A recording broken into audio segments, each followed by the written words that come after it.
$852 miliárd. Toľko dnes stojí spoločnosť, ktorá začala ako neziskovka s jedinou myšlienkou – zabrániť, aby umelá inteligencia skončila v rukách jednej korporácie.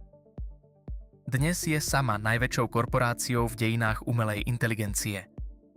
900 miliónov ľudí používa jej produkt každý týždeň a jej zakladateľ stojí pred súdom, kde jeho bývalý spoločník žiada $150 miliárd odškodného. Toto je príbeh OpenAI. Príbeh, ktorý začal večerou v hoteli na Sand Hill Road. Jún 2015. Greg Brockman, vtedajší technický riaditeľ Stripe, vstupuje do hotela Rosewood Sand Hill. Za stolom sedia Elon Musk, Sam Altman a skupina výskumníkov umelej inteligencie. Medzi nimi Ilya Sutskever z Google Brain. Agenda je existenciálna. Dá sa vytvoriť neziskové laboratórium, ktoré bude strategickou protiváhou Google, Facebooku a ďalších gigantov? 9 z 10 prítomných súhlasí. Súhlasia opustiť svoje pozície. Musk sľubuje $1 miliardu. Podmienka. Laboratórium musí byť skutočná neziskovka, imúnna voči tlaku akcionárov. 11. december 2015. OpenAI je oficiálne založená ako nezisková organizácia. Misia je formulovaná s chirurgickou presnosťou rozvíjať digitálnu inteligenciu spôsobom, ktorý s najväčšou pravdepodobnosťou prospeje celému ľudstvu bez potreby generovať finančný zisk. Výskum bude otvorený, patenty verejné, spolupráca široká, zakladajúci tím, Sutskever ako hlavný vedec, Brockman ako technický riaditeľ, Karpaty, Schulman, Zaremba a ďalší. 8 ľudí, ktorí chceli zmeniť svet. Ale sen o rovnocennom partnerstve sa začína lámať. V roku 2017 Musk navrhuje, aby prevzal rolu generálneho riaditeľa s absolútnou kontrolou. Správna rada to zamieta, Muskovo nadšenie chladne. Vo februári 2018 oficiálne odchádza. Dôvod? Konflikt záujmov s umelou inteligenciou v Tesle. Skutočný dôvod, ktorý sa objaví roky neskôr. Keď nedostal kontrolu, stratil záujem. Z prisľúbenej miliardy dorazí do roku 2021 len 130 miliónov. Semienka budúceho súdneho sporu sú zasadené. 11. marec 2019. OpenAI oznamuje najkontroverznejšie rozhodnutie v svojej histórii.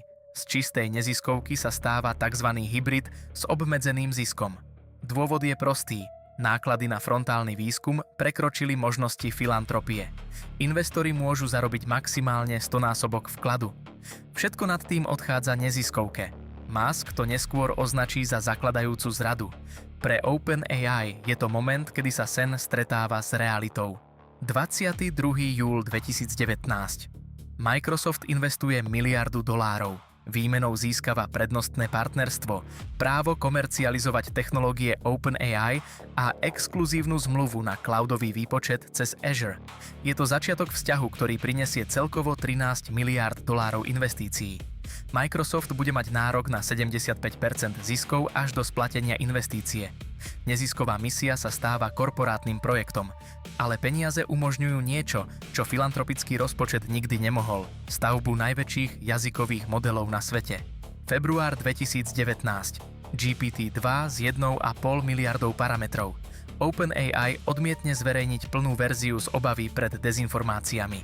Svet je šokovaný. Niektorí hovoria o zodpovednosti, iní o marketingovom divadle. O rok neskôr prichádza GPT-3 so 175 miliardami parametrov. 100-násobný skok oproti predchodcovi. Model, ktorý sa učí z niekoľkých príkladov, bez ďalšieho trénovania. Výskumníkom padajú sánky. GPT-3 etabluje koncept základných modelov, univerzálnych nástrojov umelej inteligencie. A v júni 2020 sa otvára API. OpenAI začína zarábať. December 2020. Dario Amodei, viceprezident pre výskum, a jeho sestra Daniela, viceprezidentka pre bezpečnosť, opúšťajú OpenAI. S nimi odchádza približne 7 kolegov. Dôvod?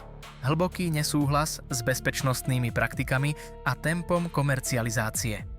Nasledujúci rok zakladajú Anthropic. Spoločnosť, ktorá dnes stojí $380 miliárd a je najväčším priamym konkurentom OpenAI v oblasti podnikovej bezpečnosti. Prvý exodus začal. A nebude posledný. 30. november 2022. OpenAI spraví niečo, čo zmení svet. Spustí ChatGPT ako tzv. Výskumný náhľad.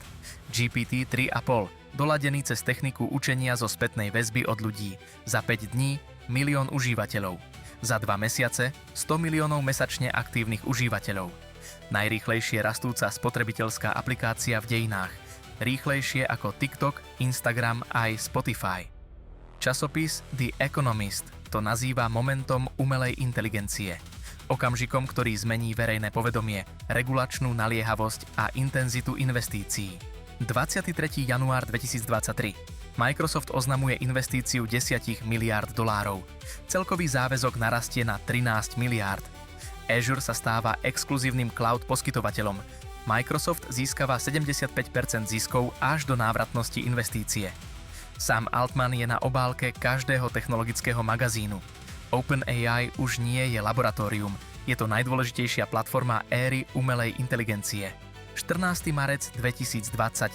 GPT-4, prvý multimodálny model, prijíma obrázky, nie len text.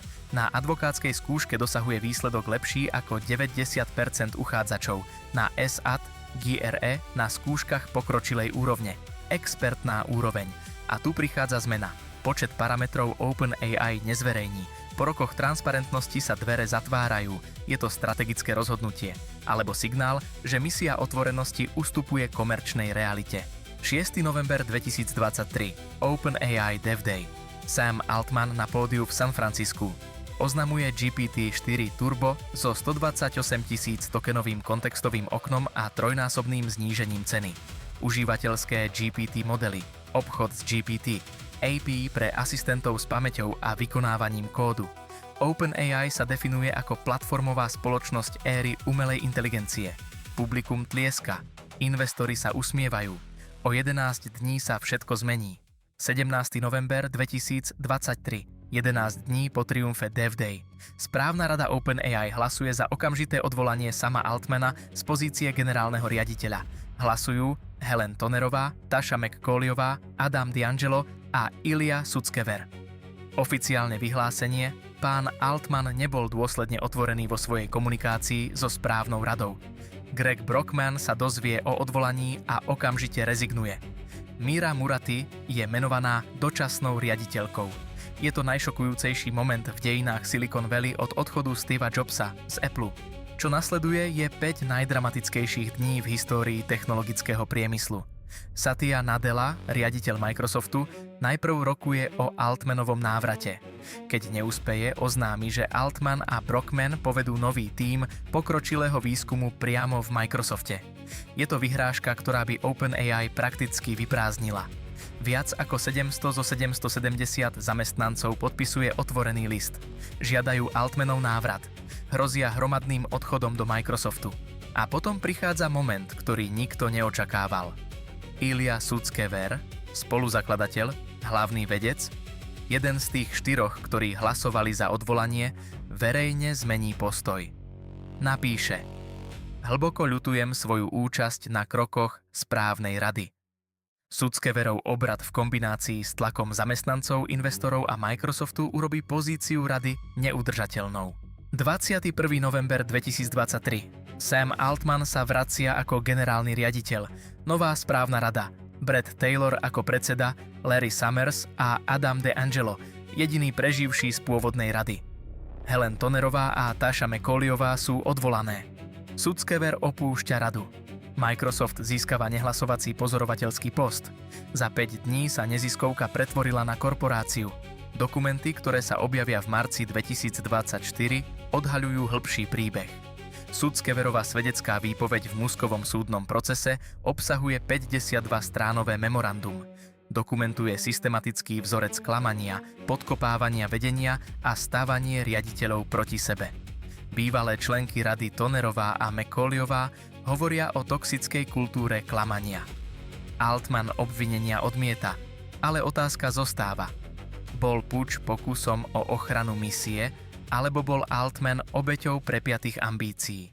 13. maj 2024. OpenAI spúšťa GPT-4. Prvý skutočne všemodálny model. Natívne spracovanie textu, zvuku aj obrazov v jednej architektúre. Konverzácia v reálnom čase s emocionálnou inteligenciou. Svet je fascinovaný, no fascinácia trvá len hodiny. Nasledujúci deň, 14. máj, simultánne oznamujú odchod Ilja Sutskever a Jan Lejke, obaja spoluvedúci tímu pre Super Alignment. Lejke je neoblomný. Verejne napíše: bezpečnostná kultúra a procesy ustúpili lesklým produktom. V ten istý deň Bloomberg informuje: OpenAI kompletne ruší tím pre Super Alignment. Tím, ktorý existoval len 10 mesiacov. Tím, ktorému bolo prisľúbené 20% celkového výpočtového výkonu na 4 roky. 20%, ktoré nikdy neprišli. Členovia sú prerozdelení do iných výskumných skupín. Sutskever odchádza založiť Safe Superintelligence Incorporated, laboratórium s jedinou misiou: bezpečná superinteligencia. Žiadne produkty, žiadni zákazníci, len výskum. Je to tiché obvinenie voči všetkému, čím sa OpenAI stala. 25. september 2024. Jeden deň, 3 odchody. Mira Murati, technická riaditeľka, ktorá bola dočasnou šéfkou počas puču. Bob McGrew, hlavný výskumný riaditeľ. Barrett Zoff, viceprezident pre výskum. Murati neskôr založí Thinking Machines Lab. V auguste už odišiel John Schulman, spoluzakladateľ a šéf alignmentu, priamo do Anthropicu. Druhý spoluzakladateľ, ktorý prešiel ku konkurencii.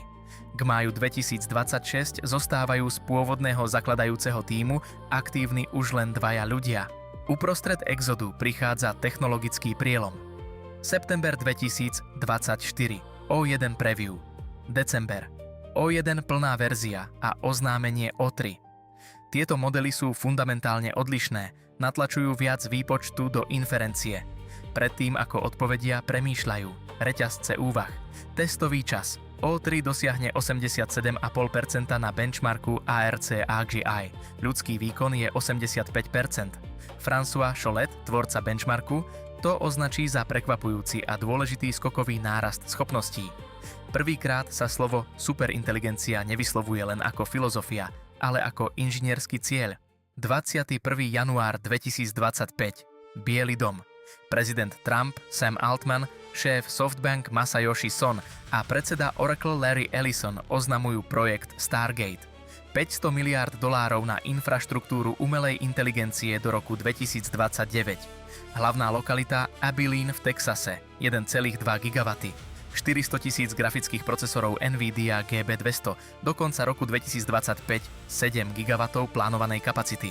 Projekt Stargate nie je len datacentrum, je to deklarácia suverenity. OpenAI prestáva byť nájomcom cloud služieb, stáva sa výpočtovým zvrchovancom. Január 2025, operátor. Prvý autonómny AI agent, ktorý ovláda webové prehliadače. Rezervuje letenky, vyplňa formuláre, pracuje bez dohľadu. Február 2025. Deep Research.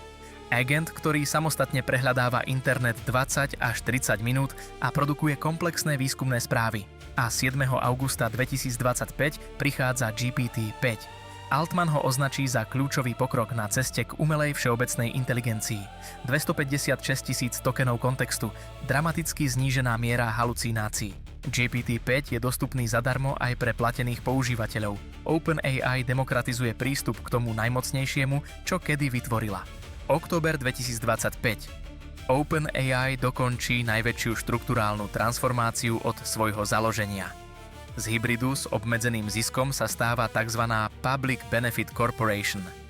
Neziskovka sa premenuje na OpenAI Foundation a získava 26% vlastníctva v hodnote približne $130 miliárd. Microsoft drží 27%. A kľúčová zmena. Pôvodný strop zisku je zrušený. Investori držia neobmedzené akcie. Sen o neziskovej misii je definitívne preformulovaný, ale nadácia zostáva najväčším jednotlivým vlastníkom. 31. marec 2026. OpenAI uzatvára $122 miliárd, najväčšia súkromná investícia v histórii technológií. Amazon investuje 50 miliárd, NVIDIA 30 miliárd, SoftBank 30 miliárd. Valuácia $852 miliárd.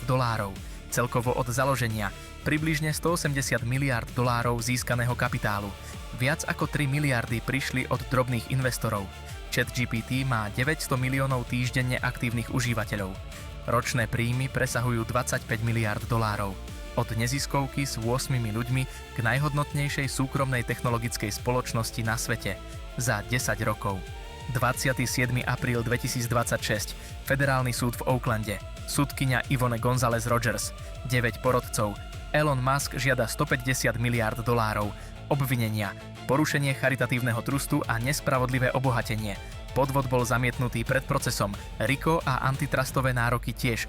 2 dní pred začiatkom procesu Musk kontaktuje Brockmana a navrhuje dohodu. Brockman odmietne. Proces začína. Musk prednáša ukradli charitu. Altman kontruje. Musk odišiel, keď nedostal absolútnu kontrolu.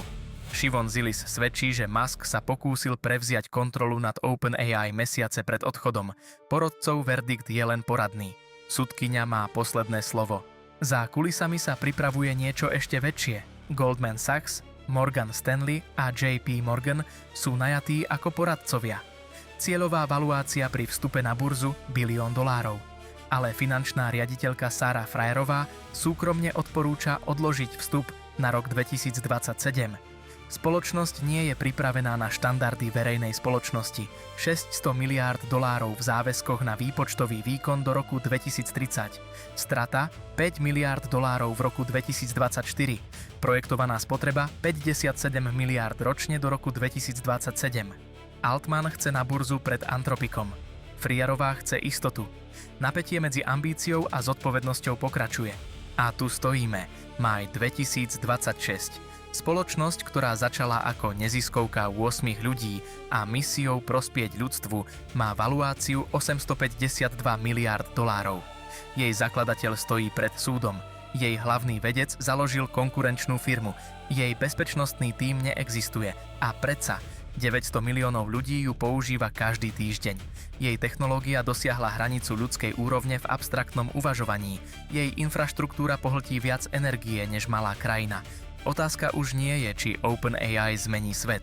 Otázka je, či svet je pripravený na to, čo OpenAI prinesie. Superinteligencia nie je filozofická otázka. Je to inžinierský projekt. A hodiny tikajú. Ak vás tento príbeh zaujal, prihláste sa na odber nášho kanálu Inovátor AI. A ak chcete, aby AI agenti pracovali za vás, navštívte inovator.ai.com.